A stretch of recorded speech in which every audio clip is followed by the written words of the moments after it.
Vodafone idea की news देखने मिली थी हमें कि $1 बिलियन का इसको रिलीफ मिल सकता है। तो $1 बिलियन का रिलीफ मिल सकता है अगर गवर्नमेंट जो है, अगर गवर्नमेंट इनके इंटरेस्ट रेट को हटा दे। तो आपको पता है जितना इनका एजीआर नहीं है उससे ज़्यादा इनका इंटरेस्ट पे इंटरेस्ट बढ़े जा रहे हैं, और इन्होंने इसी चीज़ को कैलकुलेट करते हुए कहा था कि गवर्नमेंट अगर इनका इंटरेस्ट हटा देगी तो फिर इन्हें अपना एजीआर भरने में, देखिए मतलब अच्छी एक चीज़ हो जाएगी कि एजीआर भर देंगे, लेकिन ये जो मतलब थोड़ा थोड़ा करके भर देंगे। लेकिन अगर वो थोड़ा थोड़ा करके भरेंगे और अगर ईजीआर में इंटरेस्ट लगता रहेगा तो फिर तो ईजीआर जिंदगी भर में कभी खत्म नहीं होने वाला है। अब देखिए ऐसा क्यों, उनके पास 1,90,000 करोड़ का इनके पास एजीआर है, और उस पर जितना भी परसेंट मतलब इंटरेस्ट लग रहा है, अगर वो उतना भी मतलब फॉर एग्जांपल इतना बड़ा एजीआर है, फॉर एग्जांपल 100 करोड़ का इनके ऊपर एनुअली इंटरेस्ट लग रहा है, और कंपनी एनुअली सिर्फ 100 करोड़ ही दे पा रही है, तो वो तो खाली इंटरेस्ट ही दे पाएगी ना, मतलब हर साल। तो मतलब उनका एजीआर एक ही जगह पे पड़ा रहेगा, वो खाली इंटरेस्ट भरने में ही अपनी पूरी जिंदगी निकाल लेंगे। ये कैलकुलेशन के साथ ही कुमार मंगलम बिरला जी ने इस केयर से एग्जिट ले ली। अब मैं आपको एक थोड़ी सी साइकोलॉजी देने की कोशिश करता हूँ कि आप समझ सकते हो कि भारतीय एयरटेल कितनी बड़ी कंपनी है, आपको पता ही है। तो भारतीय एयरटेल वोडाफोन को सपोर्ट क्यों कर रही है, वो इसके हर एक डिसीजन को सपोर्ट क्यों कर रही है? ओनली बिकॉज अगर वोडाफोन आइडिया बच जाता है तो फिर भारतीय एयरटेल को भी एजीआर यूज में मतलब एक शांति मिलेगी। और भारतीय एयरटेल को पता है कि अगर इनको एजीआर में यहाँ पर कमी नहीं मिली ना तो उनको प्रॉफिट तो होगा, लेकिन पूरा प्रॉफिट इधर ही चले जाएगा और जो एजीआर में चले जाएगा, और जो मेन चीज़ है सारा जो अपना एक्सपांशन है, डेवलपमेंट है, वो सब जियो कर लेगा। अब देखिए कुमार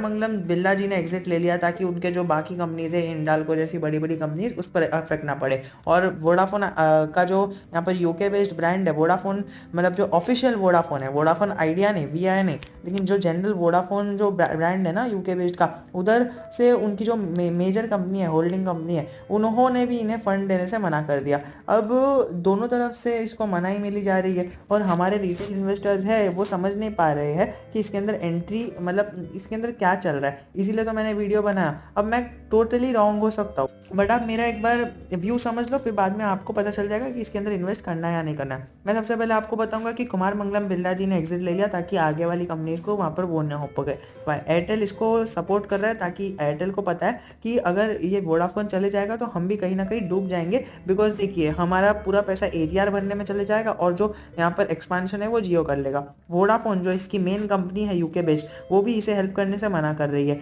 और गवर्नमेंट भी बहुत ज़्यादा बड़े बड़े स्टेप्स ले रही है। खाली ये न्यूज़ वाले ही आपको यहाँ पर बना रहे हैं ये सारी न्यूज़ पब्लिश करके कि अगर गवर्नमेंट ये करेगी तो ये हो जाएगा, अगर ये होएगा तो ये हो जाएगा, अगर ये होगा तो ये हो जाएगा, अगर ये होगा तो ये हो जाएगा। ये सारी चीज़ें आपके सामने आ रही है और आपको लग रहा है हाँ हाँ ऐसा होगा तो हो जाएगा, तो मैं अभी बाय कर लेता हूँ। और ऑपरेटर्स भी इसका पूरा पूरा यहाँ पर फ़ायदा उठा रहे हैं। ऑपरेटर्स यहाँ पर है ना, पता है आपको 126 करोड़ का यहाँ पर है ना शेयर्स ट्रेड हुए। अगर एनएससी और बीएससी को मिला लो ना तो 126 करोड़ शेयर्स ट्रेड हुए। और अगर हमारी इंडिया की पॉपुलेशन देखो तो 125 करोड़ निकल के आती है। तो आप समझ रहे हो कि कितने ज़्यादा शेयर्स ट्रेड हुए। अपने इंडिया के पॉपुलेशन से ज़्यादा भी शेयर्स ट्रेड हुए। अगर हर एक बंदा यहाँ पर अपना एक एक शेयर ले रहा है ना तभी भी कम पड़ जाएंगे, इतने ज़्यादा शेयर्स ट्रेड हुए। ऑपरेटर्स भर के फायदा उठा रहे हैं। अगर आप चार्ट पैटर्न देखो ना तो ऑपरेटर्स है ना स्टॉक को ऊपर लेके जाते हैं फिर नीचे पछाड़ देते हैं, तो लोग है ना ऊपर इन्वेस्ट कर लेते हैं और फिर ऑपरेटर्स इधर से ही पछाड़ देते हैं। ऐसा कई बार हुआ है, और अब कई बार कई सारे लोगों ने इसके अंदर पैसे वो फंसाए हैं। अगर आप यहाँ पर 1,000 रुपये भी फंसा रहे हो ना,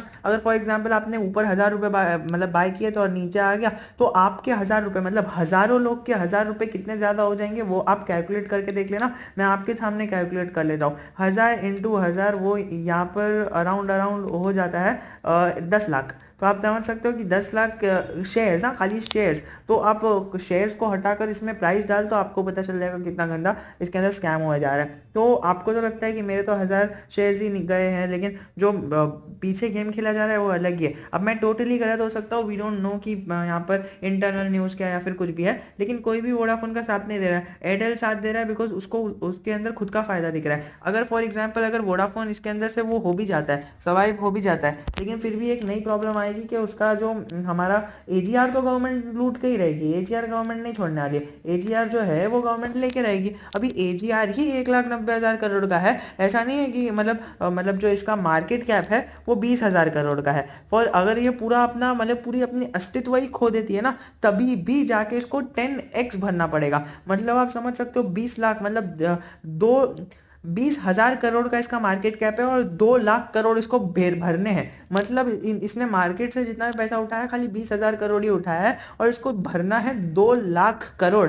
आप समझ सकते हो क्या स्कैम चल रहा है। जब तक इसका एजीआर क्लियर नहीं होता है, कम से कम मैं तो इसके अंदर एंट्री नहीं ही लूंगा। अगर आपको बिड खेलना है तो फिर आप ये एक बार समझ लेना कि अगर गवर्नमेंट ने इंटरेस्ट भी हटा दी और थोड़ा सा रिलीफ भी दे दी तो गवर्नमेंट बोलेगी थोड़ा थोड़ा करके एजीआर भरो, लेकिन भरो। तो फिर जितना मतलब वो अर्न करेगा ना उतना ज्यादा, तो मतलब वो अर्न इतना करेगा और इतना ज्यादा तो एजीआर हो जाएगा। तो वो थोड़ा थोड़ा करके अपने असेट्स बेचेगा और ये सारे एजीआर को क्लियर करेगा, या फिर असेट्स नहीं भी बेचेगा तो जितना वो अर्न करेगा उतना ज्यादा एजीआर हो जाएगा और पूरा इनकी इनकम नेट इनकम तो जनरली लॉस में जाएगी या फिर एक कंसोलिडेटरी मैनर में रहेगी। उसके अंदर एक अच्छी हाई पोटेंशियल ग्रोथ उसकी इनकम में तो नहीं दिख सकती। इस तरह की ग्रोथ तो नहीं ही दिखेगी जिस तरह से मैंने आपको चार्ट पैटर्न बनाया, और एल्स हमें ग्रोथ इस प्रकार देखने मिलेगी, ये पॉजिटिव, फिर कभी इतना, फिर कभी वो नेगेटिव में चले जाएगा इतना नीचे, फिर कभी थोड़ा सा पॉजिटिव, वो इतना ज़्यादा पॉजिटिव होने ही नहीं वाला है अगर एजीआर हटता नहीं है। और एजीआर तो किसी भी सूरत में गवर्नमेंट नहीं हटाने वाली है। और अगर आप देखो तो एक हफ्ते में 36% ऊपर चले गया है।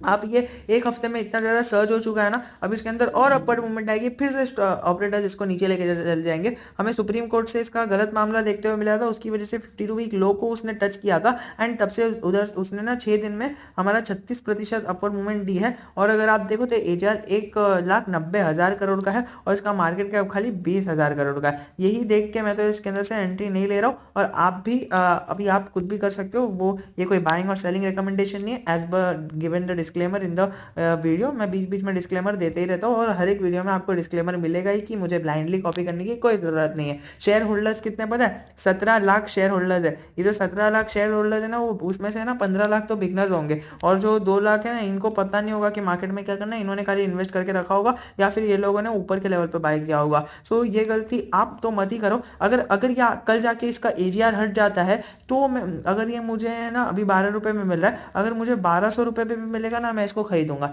लेकिन ये मुझे 12 रुपए महंगा मतलब सस्ता नहीं लग रहा है, मुझे 12 रुपए महंगा लग रहा है, 1200 रुपए सस्ता लग रहा है। आप समझोगे ऐसा कैसे? 12 रुपए सस्ता, और 12 रुपए तो सस्ता होना चाहिए और 1200 रुपए महंगा होना चाहिए, लेकिन नहीं, मेरे केस में 12 रुपए महंगा है और 1200 रुपए सस्ता है। क्यों? क्योंकि 1200 रुपए से वो अपसाइड मूव जा सकता है, लेकिन 12 रुपए से ज्यादा ऊपर नहीं जा सकता है। सो आई होप कि आपको मेरे बात करने का तरीका मतलब समझ में नहीं आ रहा होगा, लेकिन जो मैं कहना चाहता हूँ वो तो आपको समझ में आया होगा। अगर आप देखो तो 28,000 मतलब जो 28,000 करोड़ शेयर 28 करोड़ शेयर्स लोगों ने घर पे लेके गया था कल। और अगर आप देखो तो 32% लोगों ने डिलीवरी उठाई थी। तो आप ये आंकड़े में तो नहीं आओ। अगर मेरी ऑडियंस हो तो फिर आप इसके अंदर मत ही आना, और अगर आओगे भी तो बहुत ही कम इन्वेस्ट करना, इतना कि अगर आप उसको खो भी दो तो आपको ज़रा भी गम ना हो। आप अपनी एफडीज तोड़ा के, अपने म्यूचुअल फंड में से पैसा हटा के, अपने घर को बेच के, अपना लोन लेके इसके अंदर इन्वेस्ट मत करना। ज़रा भी मल्टीबैगर नहीं बन सकता एज पर मी। अगर ये 1200 पे जाता है तब जाके ये मल्टीबैगर बन सकता है। इसको ऊपर तो आने दो, इसको पहले 100 पे तो आने दो, कम से कम 100 पे तो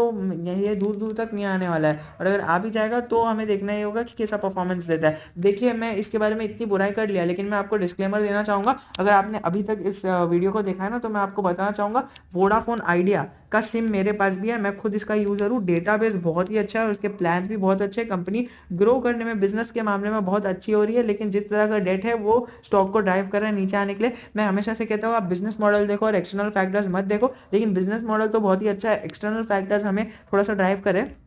मैं हमेशा बोलता हूँ कि बिजनेस मॉडल को प्रेफरेंस दो पहली वाली, तो बिजनेस मॉडल को प्रेफरेंस दिया पहली वाली और वो अच्छी निकली। अभी दूसरी नज़र डालनी है, ये क्या इसके ऊपर एक्सटर्नल कोई प्रेशर तो नहीं है? तो एक्सटर्नल प्रेशर हमारे पास वोडाफोन आइडिया में देखने मिल रहा है, तो इसके लिए मैं तो स्टॉक से दूर हूँ। लेकिन जब तक वोडाफोन यहाँ पर मार्केट में है, वोडाफोन आइडिया, तब तक मैं तो इसका कस्टमर रहूंगा और वो भी लॉयल कस्टमर रहूंगा, बिकॉज चीप रेट में, जियो से भी चीप यही प्रोवाइड कर रहा है और स्पीड भी अच्छी खासी मिल जाती है, इसीलिए तो मैं इसके साथ बना हुआ हूँ। सो आई होप, आशा करता हूँ आपको वीडियो पसंद आया होगा। If you have any doubt, I am always just a comment away from you.